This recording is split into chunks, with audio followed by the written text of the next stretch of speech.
আউযু বিল্লাহি মিনাশ শাইতানির রাজিম। বিসমিল্লাহির রহমানির রহিম। শুরু করছি মহান রাব্বুল আলামিনের নামে, যিনি বড়ই মেহেরবান এবং পরম দয়ালু।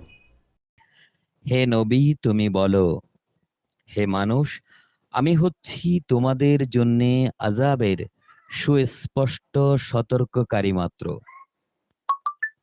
যারা আল্লাহর ওপর ঈমান আনে এবং সে অনুযায়ী নেক কাজ করে, তাদের জন্য রয়েছে আল্লাহ তাআলার ক্ষমা ও সম্মানজনক জীবিকা। অপরদিকে যারা আমার আয়াতসমূহ ব্যর্থ করে দেওয়ার চেষ্টা করে, তারা এমন সব লোক যারা জাহান্নামের অধিবাসী।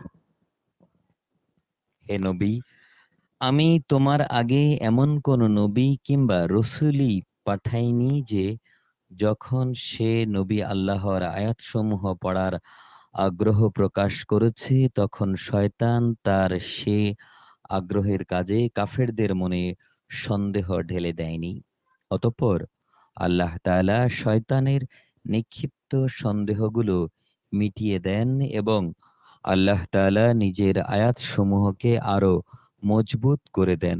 আল্লাহ তাআলা সবকিছু জানেন। তিনি হচ্ছেন বিজ্ঞ কৌশলী। তিনি যেন এর মাধ্যমে শয়তানের প্রক্ষিপ্ত সন্দেহগুলোকে সেসব মানুষের পরীক্ষার বিষয় বানিয়ে দিতে পারেন যাদের অন্তরে আগে থেকেই মুনাফিকির ব্যাধি আছে, উপরন্তু যারা একান্ত পাষাণ হৃদয়, অবশ্যই এই জালেমরা অনেক মতবিরোধ ও সন্দেহে নিমজ্জিত হয়ে আছে। যাদের আল্লাহ তাআলার কাছ থেকে জ্ঞান দেয়া হয়েছে, তারা যেন জানতে পারে যে এটাই তোমার মালিকের পক্ষ থেকে আসা সত্য। অতঃপর তারা যেন তাতে পুরোপুরি ঈমান আনে এবং তাদের মন যেন সেদিকে আরো আকৃষ্ট হয়ে পড়ে। যারা ঈমান এনেছে, অবশ্যই আল্লাহ তাআলা তাদের সঠিক পথে পরিচালিত করেন। যারা আল্লাহ তাআলাকে অস্বীকার করে, তারা এই কোরআনের ব্যাপারে সন্দেহ পোষণ করা থেকে কখনো বিরত হবে না, যতক্ষণ না একদিন আকস্মিকভাবে তাদের উপর কিয়ামত এসে পড়বে অথবা তাদের উপর ভয়ঙ্কর দিনের আযাব এসে পড়বে। সেদিন চূড়ান্ত বাদশাহী হবে একমাত্র আল্লাহ তাআলার। তিনি তাদের সবার মাঝে ফয়সালা করবেন।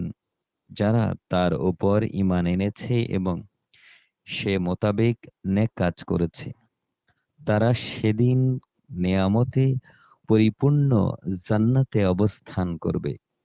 অপরদিকে যারা আল্লাহ তাআলাকে অস্বীকার করেছে এবং আমার আয়াতসমূহকে মিথ্যা প্রতিপন্ন করেছে, তাদের জন্য অপমানজনক আযাবের ব্যবস্থা থাকবে।